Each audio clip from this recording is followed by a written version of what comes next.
பெண்கள் தான தர்மங்கள் என்ன செய்யணும்? சிறந்து விளங்கினார்கள், சிறந்து விளங்க வேண்டும். பெண்கள் தான தர்மங்கள்ல சிறந்து விளங்கினார்கள், சிறந்து விளங்க வேண்டும். குறிப்பாக பெண்கள் மிகவும் மஹப்பத்து வைத்திருக்கக்கூடியது நகைகள். இதான் பெண்களுடைய, அதாவது இந்த உலகத்திலே அதாவது கூடுதலாக ஆசைப்படுறது பெண்கள் என்று சொல்லுவாங்க. ஆனால் அது தவறு. பெண்களுடைய ஆசை குறிப்பிட்ட விஷயத்துல அதிகம். ஆண்களுடைய ஆசை பாருங்க, ஒரு ஆண் எதுக்கெல்லாம் ஆசைப்படுவான் தெரியுமா? தலைவராக ஆசைப்படுவான், முடியாட்டி உபதலைவராக ஆசைப்படுவான், அது முடியாட்டி செயலாளராக ஆசைப்படுவான், ஊர்ல ஜனாதிபதியான தலைவனாக ஊர் தலைவராக ஆசைப்படுவான். இன்னும் ஆண்களுடைய ஆசை நீங்க எடுத்தீங்கன்னா நிறைய இருக்கும். பெண்களுடைய ஆசையை எடுத்தீங்கன்னு சொன்னால் அழகாக உடுப்பதும், நகைகள், அது போல வீடு. இதான் பெண்களுடைய உச்சகட்ட ஆசையாக இருக்கும். அதில் அவர்கள் கூடுதலாக இருப்பார்கள். அதனாலதான் அந்த பெண்கள் ரசூலுல்லாஹி ஸல்லல்லாஹு அலைஹி வஸல்லம் தர்மம் செய்யுங்க அப்படின்னு பெண்களுக்கு சொன்னாங்க.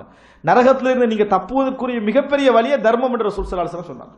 தசத்தக்ன, தர்மம் செய்யுங்க. அப்ப அந்த பெண்கள் எல்லாம் தங்களோட காதுகள்ல இருந்தது, கைகள்ல இருந்தது எல்லாத்தையும் என்ன செஞ்சாங்க? கலட்டி போட்டாங்க, தர்மம் செய்தார்கள் என்ற செய்தி நம்ம பார்க்கிறோம்.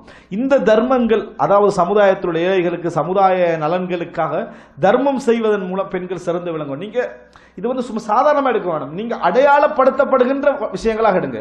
ஒன்று கொள்கை, இரண்டாவது இபாதத், மூன்றாவது